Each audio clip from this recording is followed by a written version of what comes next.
വയനാട് തിരുനെല്ലി അപ്പപ്പാറയിലെ പ്രവീണയുടെ കൊലപാതകത്തിൽ പ്രതിപിടിയിൽ. പ്രതി തട്ടിക്കൊണ്ടുപോയ 9 വയസ്സുകാരി മകളെയും പ്രതി ദിലീഷിനെയും കണ്ടെത്തി. സമീപത്തെ വനമേഖലയിൽ നിന്നാണ് ഇരുവരെയും കണ്ടെത്തിയത്. പ്രതി ദിലീഷിനെ പിടികൂടുന്ന ദൃശ്യങ്ങൾ 24-ന് കിട്ടി. ആക്രമണത്തിൽ പരിക്കേറ്റ പ്രവീണയുടെ മൂത്ത മകൾ അനർഘ അപകടനില തരണം ചെയ്തു. ആ ദൃശ്യങ്ങൾ ആദ്യം ഒന്ന് കാണാം.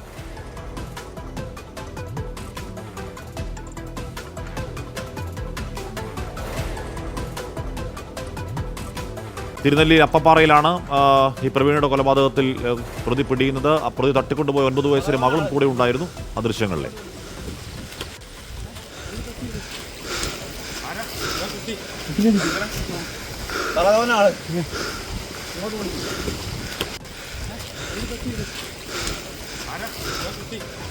സുർജിത്ത് അയ്യപ്പത്ത് വിവരങ്ങളുമായി ചേർന്ന്. സുർജിത്ത്, എനിക്ക് തോന്നുന്നത് മകളെ രക്ഷിക്കലാണെന്ന് തോന്നുന്നു. അതിനുശേഷം ഈ ദിലീഷിനെ പോലീസ് പിടികൂടുന്നതും സാഹസികമായി തന്നെയാണെന്ന് തോന്നുന്നു, അല്ലേ സുർജിത്ത്?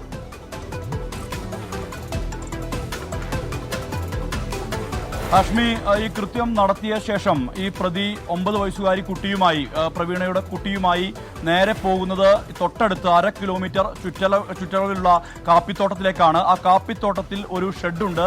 അതായത് കാപ്പി ഉണക്കി മറ്റും ശേഖരിച്ചു വെക്കുന്ന ഷെഡാണ്. ആ ഷെഡിൽ ആണ് ഇയാൾ ഇന്നലെ രാത്രി ഒളിച്ചത്. ഈ ഷെഡിലേക്ക് ഇയാൾ പുറകിലെ ഓട് പൊളിച്ചാണ് കുട്ടിയുമായി അകത്തേക്ക് കയറിയത്. ഈ ഷെഡിലെത്തി അതിനുശേഷം അവിടെ ഇരിക്കുകയായിരുന്നു.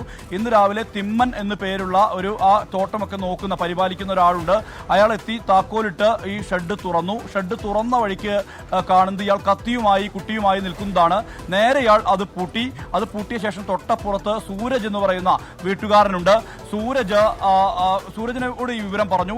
നേരെ സൂരജ് പോലീസിനെ അറിയിച്ചു. പോലീസും മറ്റുള്ളവരും ചേർന്ന് വേഗം ഈ ഷെഡിലേക്ക് എത്തുകയാണ്. എത്തുന്ന ഘട്ടത്തിൽ പോലും ഇയാൾ ഇങ്ങനെ കത്തിയും പിടിച്ചുകൊണ്ട് മുകളിൽ ഇങ്ങനെ നിൽക്കുകയാണ്. കുട്ടി താഴേക്ക് കുട്ടിയെ വെച്ചിരുന്നു. ആ കുട്ടിയെ നേരെ സൂരജ് പിടിച്ച് അവിടെ നിന്ന് സുരക്ഷിതയാക്കി മാറ്റി. സൂരജാണത് ചെയ്തത്. ഇതിനിടയിൽ പോലീസ് എത്തി ഇയാളെ കീഴ്പ്പെടുത്തി നേരെ കൊണ്ടുപോയി. ഇപ്പോൾ തിരുനെല്ലി സ്റ്റേഷനിലേക്കാണ് എത്തിച്ചിരിക്കുന്നത്. എന്താണ് ഈ കൊലപാതകത്തിന്റെ കാരണം, പ്രവീണയെ എന്തുകൊണ്ട് കൊന്നു എന്നുള്ളതും, ഒപ്പം തന്നെ ഈ കുട്ടിയെ, ഒരു കുട്ടിയെ, മൂത്ത മകളെ 14 വയസ്സുകാരിയെ ആക്രമിക്കുന്ന ഒരവസ്ഥ കൂടി ഉണ്ടായിട്ടുണ്ട്. എന്താണ് ഇതിന്റെ കാരണം എന്നുള്ളതാണ് ഈ പോലീസ് പറയേണ്ടത്. അതിന്റെ ഉത്തരം മാത്രം ലഭിച്ചാൽ മതി. എങ്ങനെയാണ് ഈ കൃത്യം നടത്തിയതെന്നുൾപ്പെടെയുള്ള കാര്യങ്ങളിൽ വ്യക്തത വന്നിട്ടുണ്ട്. ഈ കുടുംബം 1 വർഷമായി ഇവിടെ താമസിക്കുന്നു എന്നുള്ളതാണ് പറയുന്നത്. ഇതിനുശേഷം ഇവർ പുറം ലോകവുമായി കാര്യമായ ബന്ധമില്ല എന്നുള്ള അയൽവാസികൾ തന്നെ പറയുന്നുണ്ട്. ഇന്നലെ ഈ കുട്ടി ചെവിയിൽ ചോര ഒലിപ്പിച്ച നിലയിൽ നേരെ എത്തുന്നത് അയൽവീട്ടിലേക്കാണ്. അയൽവീട്ടിലെത്തിയ അമ്മയെ ഇങ്ങനെ ആക്രമിക്കുന്നു പറഞ്ഞു. തുടർന്ന് ചേകാടിയിൽ നിന്നും ആളുകളെ കൂട്ടി യുവാവ് ആളുകളെ എത്തുമ്പോഴാണ് പ്രവീണയുടെ മൃതദേഹം തൊട്ടടുത്ത് വീടിന്റെ ഓട് ചേർന്നുള്ള സ്ഥലത്ത് കാണുന്നത്. ആ കുട്ടി തന്നെയാണ് പറഞ്ഞത്. കുട്ടി ആശുപത്രിയിലേക്ക്, കോഴിക്കോട് മെഡിക്കൽ കോളേജിലേക്കാണ് മാറ്റിയത്. ആ കുട്ടി പറഞ്ഞു അനിയത്തിയെ കാണാനില്ല, അനിയത്തിയെ പൂട്ടി വെച്ചിരിക്കുകയാണെന്ന് പറഞ്ഞു. പക്ഷേ ഇവർ നടത്തിയ പരിശോധനയൊന്നും തന്നെ കണ്ടെത്താൻ കഴിഞ്ഞില്ല. രാത്രി മുതൽ കാടടച്ച പരിശോധനയായിരുന്നു പോലീസും ഒപ്പം തന്നെ ഈ പ്രദേശവാസികളും ചേർന്ന് നടത്തിയത്. എല്ലാ സംവിധാനങ്ങളും പ്രവീണയെ വെട്ടിക്കുന്ന ഇയാൾ മക്കളെ ഉപദ്രവിച്ചു. മൂത്ത മകൾക്ക് വെട്ടുണ്ട്. അതും അപകടകരമായ രീതിയിൽ പരിക്കുണ്ടായ അപകടനില ഇപ്പോൾ അനർഘ തരണം ചെയ്തിട്ടുണ്ട്. മൂത്ത മകൾ, ഇളയ മകളെ ഇയാൾ എന്തിനാണ് കൂട്ടിക്കൊണ്ടുവന്നത് എന്നതിനെ പറ്റി പോലീസ് പറഞ്ഞത് എന്താണ് സുർജിത്ത്? അത്തരത്തിലുള്ള വിവരങ്ങളിലാണ് ഇനി വ്യക്തത വരേണ്ടത്. എന്തിനാണ് ഈ കൃത്യം ചെയ്തത്? അതായത് ഈ പ്രവീണ ആ ഭർത്താവുമായി പിണങ്ങി കഴിയുന്ന ഒരാളാണ്, ഇവർക്കൊപ്പം കഴിയുന്ന ആളാണ് ഈ ദിലീഷ് എന്ന് പറയുന്ന ആൾ. എന്തിനാണ് ഈ കൃത്യം നടത്തിയത്? എന്താണ് ഈ കൊലപാതകത്തിന്റെ കാരണം? എന്തുകൊണ്ടാണ് വയനാട് തിരുനെല്ലി അപ്പപ്പാറയിലെ പ്രവീണയുടെ കൊലപാതകത്തിലെ പ്രതി ആണെന്ന് പറയുന്നുണ്ട്. പ്രവീണയുടെ കൊലപാതകത്തിലെ പ്രതി പിടിയിലാവുന്ന ദൃശ്യങ്ങളാണ് പ്രേക്ഷകർ കാണുന്നത്. ക്രൂരകൃത്യം ചെയ്തതിന് ശേഷം, എന്ന് പറഞ്ഞാൽ കൂടെ കഴിഞ്ഞിരുന്ന പ്രവീണയെ വെട്ടിക്കൊലപ്പെടുത്തി മൂത്ത മകളെ ഉപദ്രവിച്ചു. അതിനുശേഷം ഇളയ മകളെയും കൊണ്ട് ഈ പറയുന്ന ഒഴിഞ്ഞു കിടക്കുന്ന വീട്ടിലേക്ക് ഇയാൾ കൊണ്ടുവരികയായിരുന്നു. അത് അവിടെ നിന്നാണ് പോലീസ് ഇയാളെ സാഹസികപ്പെടുത്തി. ഇവിടുന്ന് പ്രേക്ഷകർ ഒരു വിൻഡോയിൽ കാണുന്നത് ഇയാൾ ഒരു കത്തിയുമായി വീടിൻ്റെ മുകളിൽ നിൽക്കുന്നുണ്ട്. താഴെ മകളുമായി ഒരാൾ രക്ഷപ്പെടുന്നു. അതിനുശേഷം പോലീസ് ഈ പ്രതിയെ പിടികൂടിക്കൊണ്ടുവന്ന ദൃശ്യങ്ങൾ കൂടിയാണ് കാണുന്നത്. സുർജിത്ത് വിവരങ്ങളുമായി ചേർന്ന്. സുർജിത്ത്, നേരത്തെ പറഞ്ഞതുപോലെ പ്രവീണിനെ കൊല്ലാനിടയെ മോട്ടീവ് എന്താണ്? എന്തിന് ഈ ഇളയ മകളെ കൂടെ കൊണ്ടുപോയി? ഈ വീട്ടിലേക്ക് ഇയാൾക്ക് എത്താൻ കഴിഞ്ഞത് എങ്ങനെയാണ്? തുടങ്ങിയ ചോദ്യങ്ങൾക്കാണ് ഇനി മറുപടി വേണ്ടത്.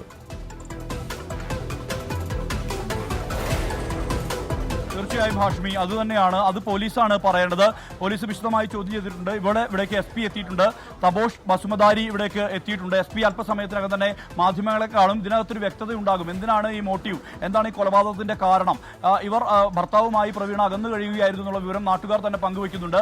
ഇയാൾക്കൊപ്പം ദിലീഷിനൊപ്പമാണ് താമസിച്ചിരുന്നത്. 2 മക്കളാണ് പ്രവീണയ്ക്ക് ഉള്ളത്. അതിൽ മൂത്ത മകളെ ഉപദ്രവിച്ചു. ആ കുട്ടിക്ക് ചെവിയിൽ മുറിവേറ്റ നിലയിലായിരുന്നു ഉണ്ടായിരുന്നത്. ആ കുട്ടി അപകടനില തരണം ചെയ്തു. കോഴിക്കോട് മെഡിക്കൽ കോളേജിലേക്ക് മാറ്റി. ഇളയ മകളുമായി, അതായത് 9 വയസ്സ് പ്രായമുള്ള കുട്ടിയുമായി ഇയാൾ ഏതാണ്ട് ഒരു വീടിൽ നിന്ന് 1/2 കിലോമീറ്റർ മാത്രം അകലെ റോഡ്, ഇവർ നിൽക്കുന്ന റോഡിന്റെ മറുഭാഗത്തായാണ് ഈ ഷെഡ് ഉള്ളത്. കാപ്പിത്തോട്ടവും കാടും നിറഞ്ഞ പ്രദേശമാണ്. അവിടെയാണ് ഇയാൾ ഇന്നലെ രാത്രി ഒളിച്ചിരുന്നത്.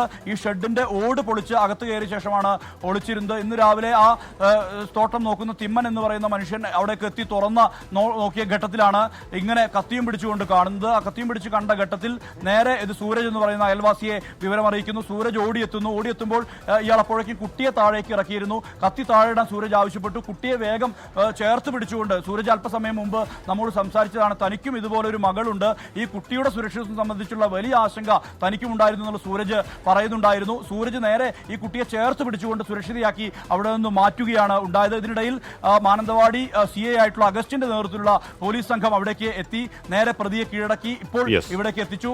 ഇയാൾ എന്തായാലും എന്തിനാണ് ഉപദ്രവിച്ചത്, എന്തിനാണ് ഈ ഒപ്പം കഴിയുന്ന പങ്കാളിയെ കൊന്നത് എന്ന ചോദ്യം, ആ ചോദ്യത്തിനാണ് ഉത്തരം വേണ്ടത്. അതിന് കൃത്യമായ രീതിയിൽ പോലീസ് ഒരു മറുപടി പറയും. എന്തായാലും ചോദ്യം ചെയ്യൽ ഉൾപ്പെടെ നടക്കുന്നുണ്ട്. അല്പസമയത്തിനകം തന്നെ വയനാട് SP തപോഷ് ബസുമതാരി മാധ്യമങ്ങളെ കാണും. ഹാഷ്മി, സുർജിത് അയ്യപ്പത്താണ് വിവരങ്ങൾ നൽകിയത്. ദിലീഷ് എന്ന് പറയുന്ന ഒരു കൊലപാതകയെ പോലീസ് സാഹസികം പിടികൂടുന്ന ദൃശ്യങ്ങളാണ് പ്രേക്ഷകർ കണ്ടത്. അയാൾ കൊണ്ടുപോയ പ്രവീണയുടെ ഇളയ മകൾ, അത് ഇയാളുടെ മകളല്ല, ആദ്യബന്ധത്തിലെ മകളാണെന്ന് തോന്നുന്നു. 2 മക്കളും ഇളയ മകളെ രക്ഷിക്കുന്ന ദൃശ്യങ്ങളാണ് കണ്ടത്. എന്തായാലും മൂത്ത മകൾക്കും പരിക്കുണ്ടായിരുന്നു. മൂത്ത മകൾ അനർഘ ഈ അപകടം തരണം ചെയ്തു എന്നാണ് അറിയാൻ കഴിയുന്നത്. സുർജിത്ത് വിവരങ്ങൾ നൽകുകയായിരുന്നു.